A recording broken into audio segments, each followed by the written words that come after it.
If you read my book, you've also read about my friend Victor. And no, Victor is not his real name. I had to change the names up to protect the innocent and the not so innocent. Yeah. But Victor gave me some seemingly simple advice, and I will give you that advice now. He said, I know you've had disappointments. I know you've experienced heartbreak. I know you have had your feelings hurt and things have not necessarily turned out the way you have hoped that they would. But do not let any of these experiences or any of these foolish men change who you are at your core. You are a good person, and keep that. Remain the person you started this journey out being. And that's what we are going to talk about today, you guys. Being authentic, or hell, maybe it should be called remaining authentic. You pick. Stay tuned.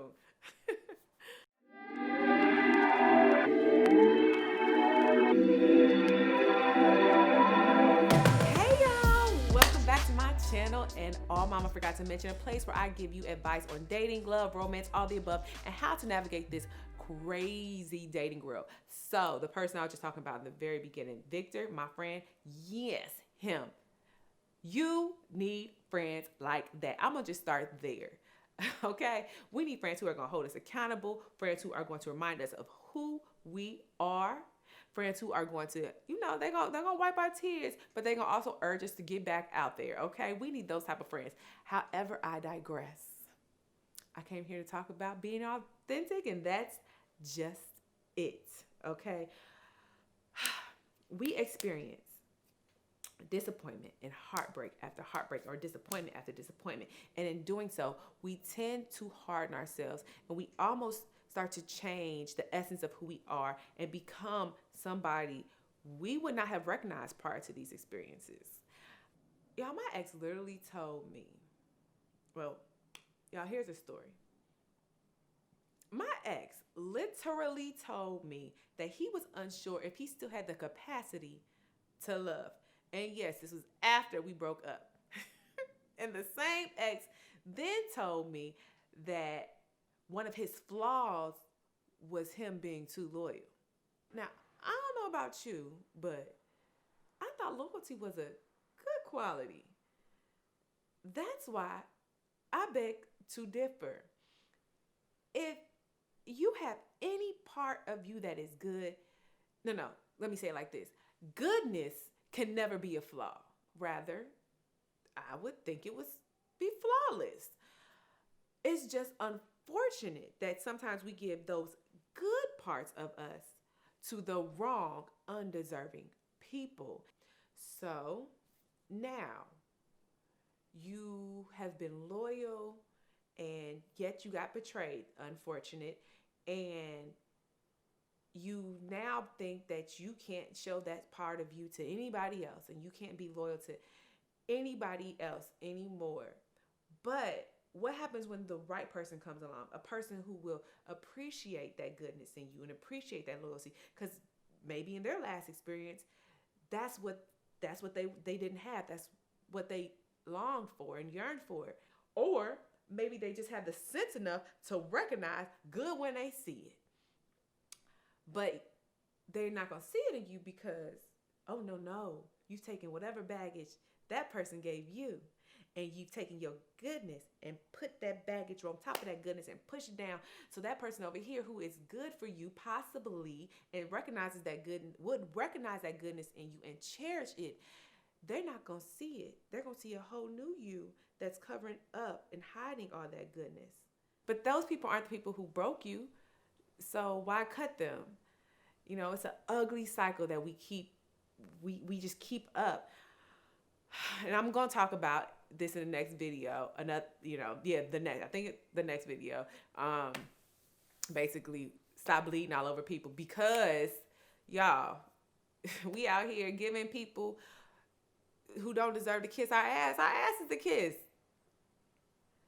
And I'm not blaming anybody. I'm saying we all do it. We all do it. But I'm just wondering if we all, took the proper steps in the beginning, if we would then have better results. If we took the proper steps of getting to know people, and we tend to change who we are and expecting somebody else to be somebody that they just may not be. We put the old person on the new person, and we take the old person with us, and it's just a bunch of ball.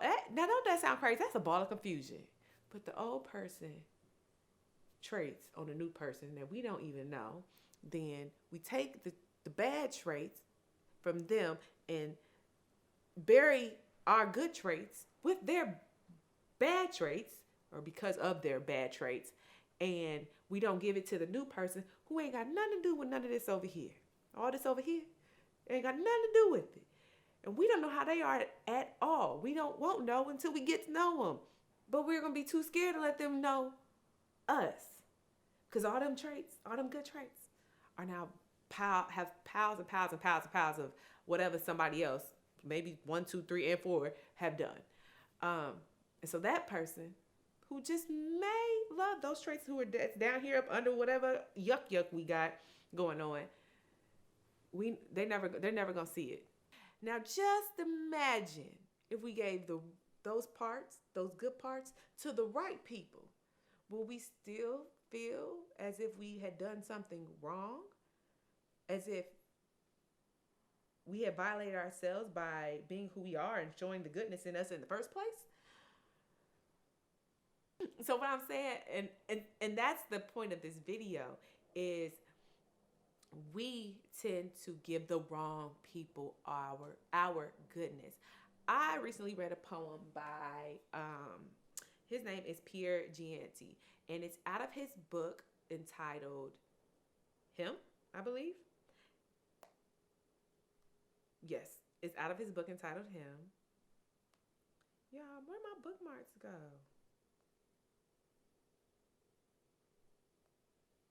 Kid, you read it already, so.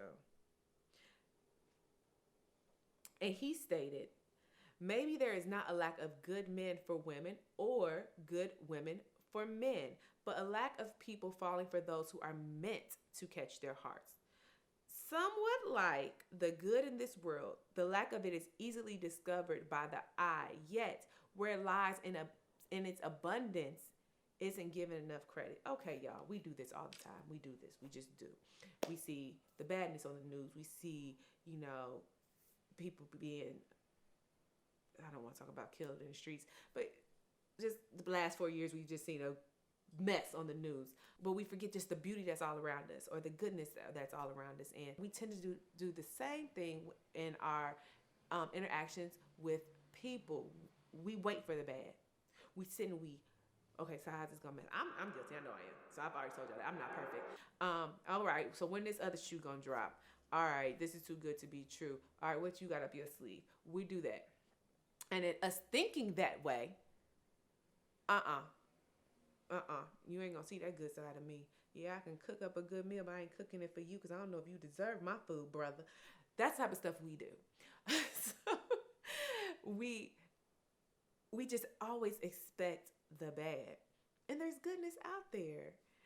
As for him lacking the capacity to love, y'all, that's just simply out of fear. And we all do it. We all, try to figure out if, we can even do this again because we were so hurt in the past. I hate to say it. I'm guilty of it too. I just don't want to be. So we pack away the parts of ourselves that we may view as liabilities in this whole thing called love.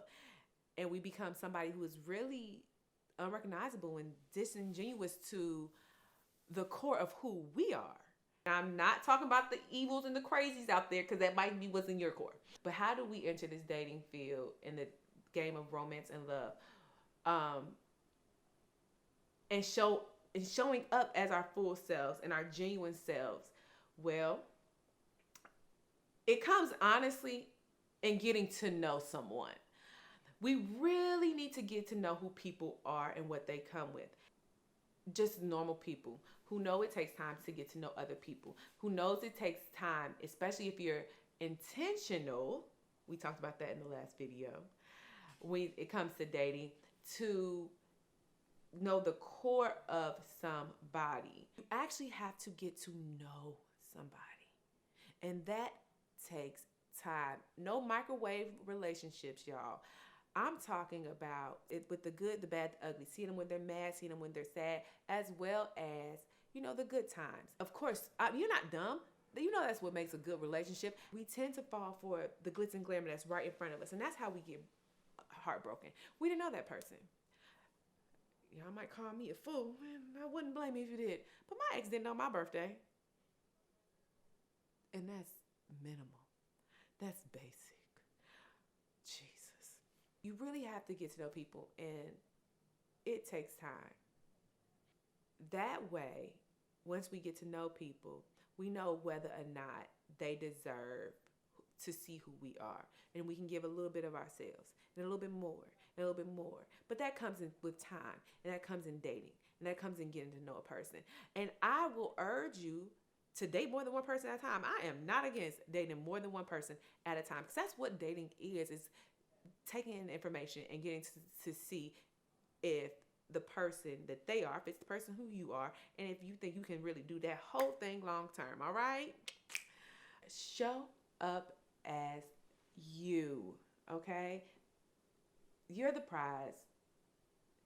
Don't ever be ashamed of who you are. Don't ever think the good parts of you are a liability.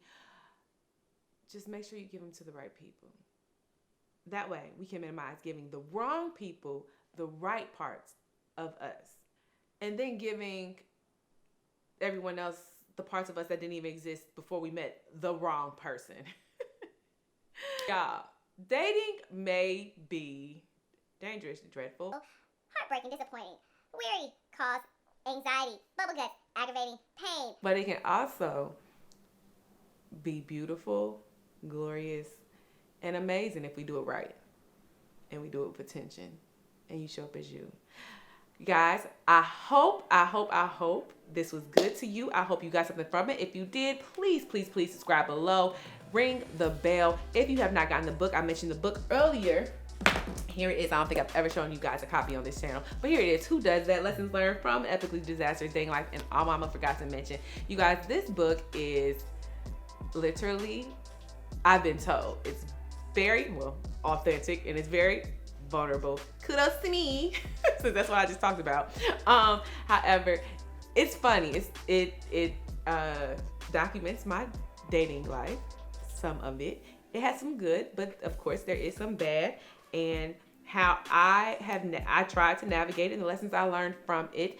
It's been good to other people, and I want it to be good to you too. So the link is below. Copy you a copy. Get you a good laugh. You might want to have a sip as you are reading it. Trust. A nice sip might go very well with this. And just enjoy. If you don't already follow me on social media, that link is below too. And the link to the website, where if you're reading the book and you need a good cocktail, one is there as well. All right, I'm trying to help y'all out. I'm trying to make sure you don't make the same mistakes as me. All right, until next time, lovelies, I have enjoyed, and I will see you soon. XO. 5, 4, 3, 2. I don't know why I counted down. I wasn't sitting down. And be.